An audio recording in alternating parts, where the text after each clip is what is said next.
dia, pessoal. Tudo bem? Bom.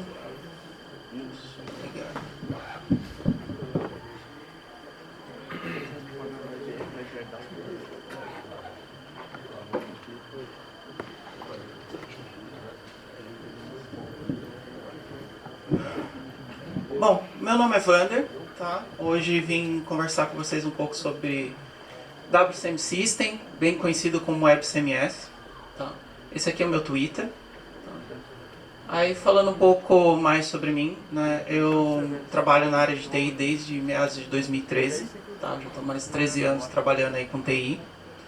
Meu maior background aqui está mais relacionado com setores de financeiro e banking. Tá? Trabalhei muitos anos com esses players desses mercados, né? mais trabalhando com plataforma Java, JE, né? E já trabalhei com outras tecnologias também, como Node.js, já fui broker developer, enfim, já trabalhei com muitas ferramentas também ao longo desse tempo, tá? Atualmente eu trabalho como especialista em Adobe Experience Manager, tá? É uma ferramenta de WCM da Adobe, atuando dentro da área de digital, tá? Seguindo aqui, bom, a primeira coisa que eu quero conversar com vocês hoje é um pouco sobre digital marketing e conteúdo, tá? E aí eu entro com uma primeira pergunta, né? Por que hoje em dia as pessoas estão ficando mais online, né? Por que elas estão ficando mais conectadas? Alguém consegue me dizer por que as pessoas estão ficando mais online hoje em dia? Hã? Não? Ninguém se arrisca? Oi? Ainda? Oi? Porque ainda não botaram o limite da conexão?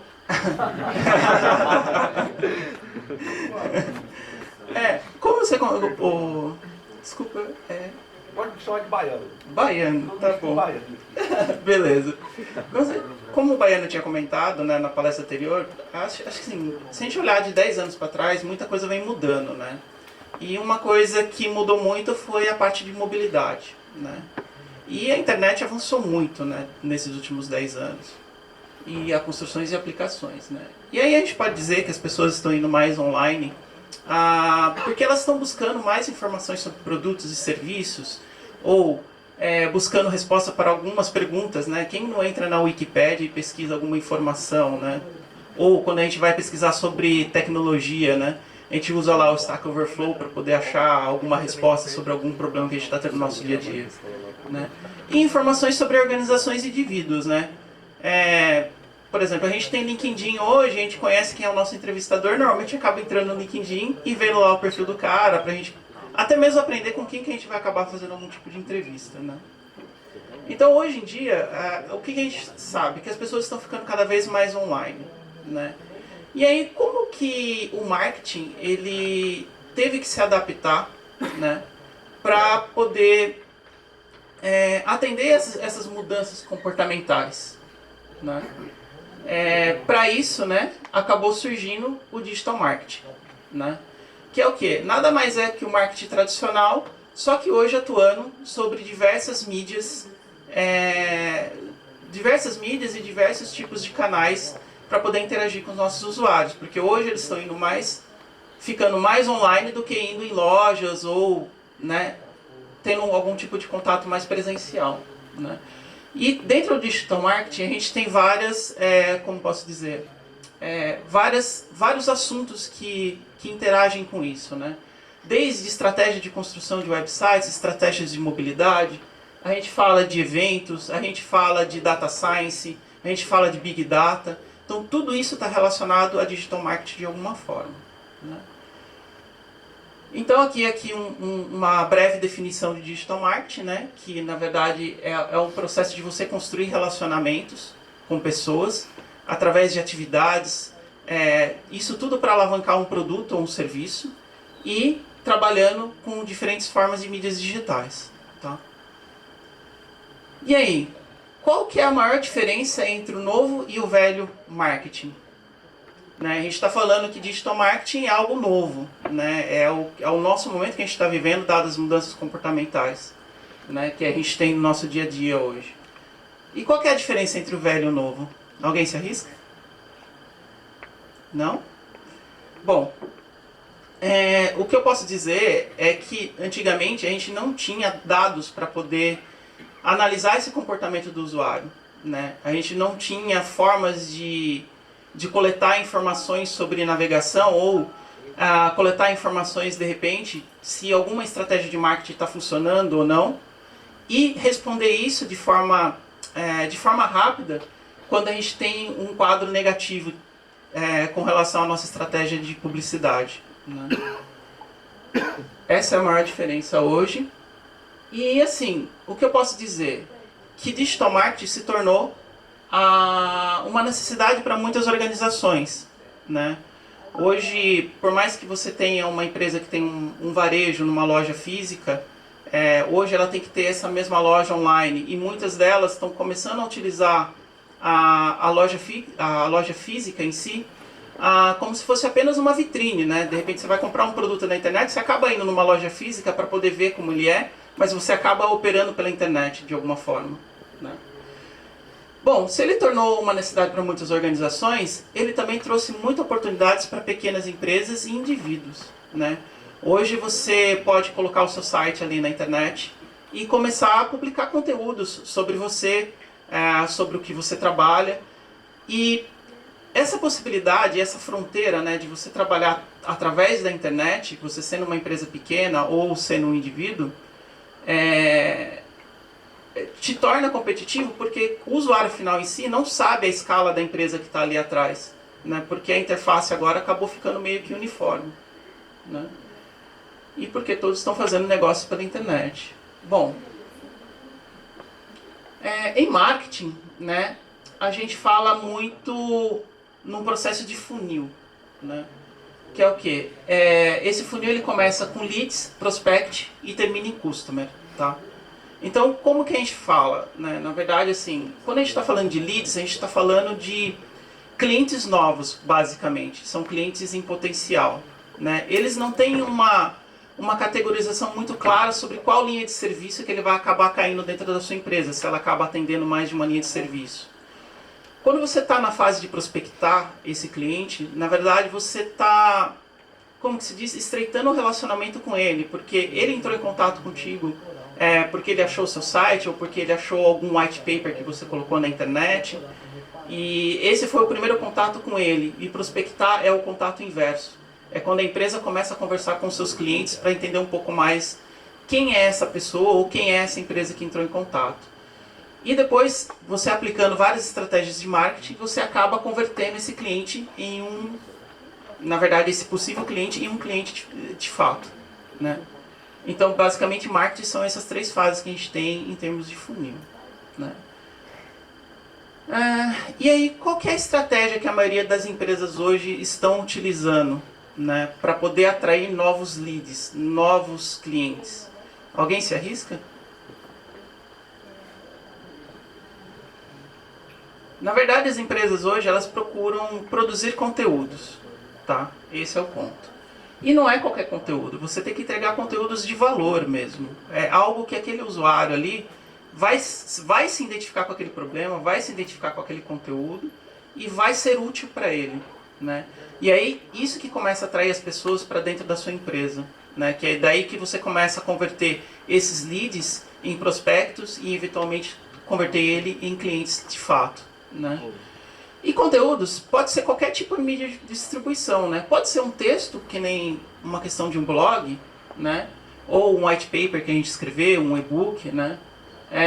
Vídeos, a gente pode fazer videocasts, a gente pode fazer cursos online, né? Infográficos, que é uma coisa bem famosa hoje, né? Está sendo muito utilizado porque é um tipo de mídia de informação que você bate o olho, você já capta aquela informação de maneira rápida, você não gasta muito tempo lendo, né? Trabalhar com áudio, podcasts hoje voltou muito forte, né? Hoje a gente tem vários canais famosos de podcast. Tem os que eu acompanho, né? Que é Geração de Valor, que é sobre empreendedorismo, ou canais como o Nerdcast, né? Para quem gosta de assunto nerd, né? Que é super divertido. E publicar slides de modo geral na internet. A gente tem o SlideShare lá, que a gente pode publicar as nossas apresentações, né? Então vamos contar uma história, né? Eu estava lendo esse livro aqui, Negócios Digitais, e eu estou lendo o livro já pela segunda vez. E ele conta, né, sobre uma história de um cara que, na verdade, assim, era um capítulo que falava sobre que tipo de conteúdo que a gente pode produzir para a internet, né? E ele citou um exemplo de um cara que trabalhava com segurança do trabalho. Tá? O interessante disso é que o cara não tinha uma visão clara de como ele poderia produzir conteúdos e empacotar esse conteúdo para poder eventualmente acabar vendendo ou distribuindo pela internet. Porque ele tinha uma visão que ele, como ele trabalhava com segurança do trabalho, era uma área muito restrita pelo fato dele ser projetado para organizações, né? E a sacada que o cara teve na hora que ele estava tendo essa discussão é, poxa, mas segurança você precisa em qualquer lugar, né? Imagina que você tem um filho, você quer prover uma segurança para ele quando ele sai para noite, né, e curtir um pouco de madrugada. Ou, por exemplo, uma dica de segurança, se você estacionar o carro de ré na sua garagem, vocês sabiam que isso é uma prática boa? Porque é muito mais fácil você sair da garagem de frente do que você sair de costas numa situação de emergência. Então, o que eu quero dizer é que vocês, com base no seu conhecimento, vocês conseguem produzir qualquer tipo de conteúdo que vai ser útil para alguém, né?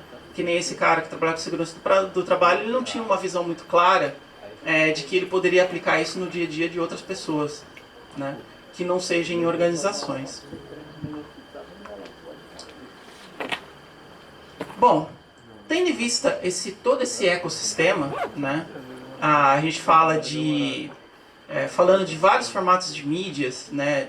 A gente tem vídeos, a gente pode produzir vídeos em vários formatos, com várias qualidades, imagens com várias qualidades. Como que a gente consegue fazer a nossa organização responder rapidamente à publicação desses conteúdos ou à publicação desses produtos na internet, né? Tendo em vista esse cenário de digital marketing e olhando para a estratégia web, o Web CMS ele pode ser uma boa pedida para a sua empresa. Tá? Bom, basicamente o Web CMS, né, é uma ferramenta. Ela normalmente é desenvolvida para paradigma web. Eu acho que até hoje eu não conheci nenhuma outra que seja diferente disso. Tá? E ela foi criada para que pessoas não técnicas conseguissem fazer autoria de conteúdo, tá? Sem a ajuda do departamento de TI, né? Ou com o mínimo de ajuda do departamento de TI. Ou seja, você tem um pessoal do seu departamento de marketing, do departamento de produto, eles têm que ser aptos a conseguir entrar na ferramenta, publicar, alterar conteúdos existentes ou criar novas sessões com novos conteúdos, sem a necessidade que o departamento de TI acabe até bloqueando, né, a velocidade com que eles vão fazer essas modificações, né?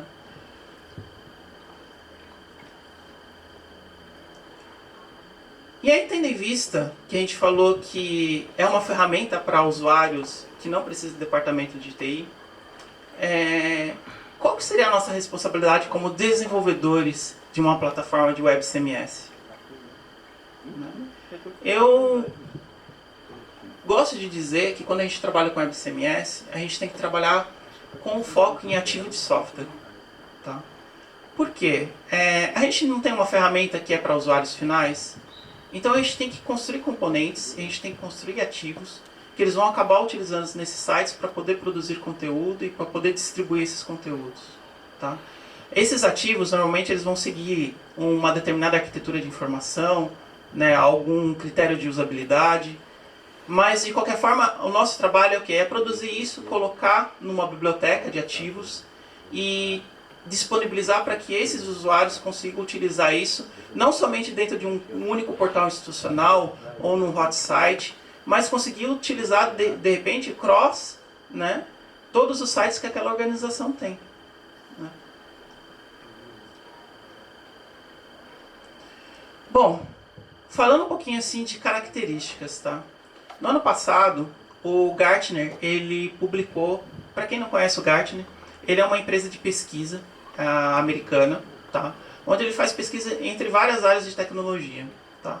E o ano passado eles publicaram um paper falando quais são as empresas que estão hoje no, digamos assim, no quadrante dos iluminados, né, que são 4 quadrantes, no quadrante dos iluminados, que são as empresas mais top em tecnologia relacionadas à WCMS, e quais são as características que são comuns entre essas ferramentas. Tá?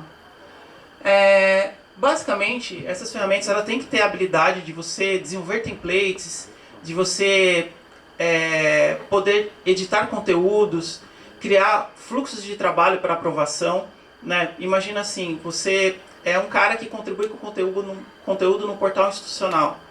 Você não pode simplesmente publicar esse conteúdo e ele acabar subindo para o site que é público para todo mundo.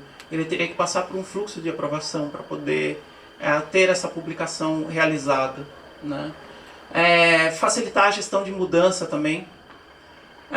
Tem que ter a habilidade de fornecer também um repositório onde você consiga persistir tudo isso e coletar informações de metadados com relação a tudo que foi construído dentro da estrutura do site.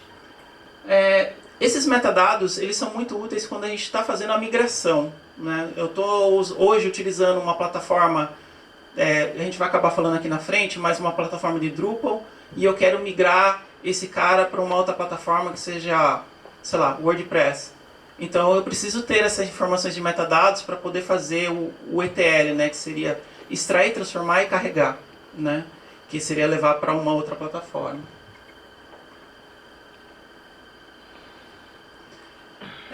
Eles têm que ter também uma habilidade de fornecer bibliotecas de check-in e check-out, né? E estabelecer controle de versão. Tá? Então, assim, check-in e check-out. Uma ferramenta que eu trabalho aqui, que é o AIM, né, que é o Adobe Experience Manager, ele tem uma ferramenta que chama VLT, que é File Vault. Ele é uma ferramenta muito parecida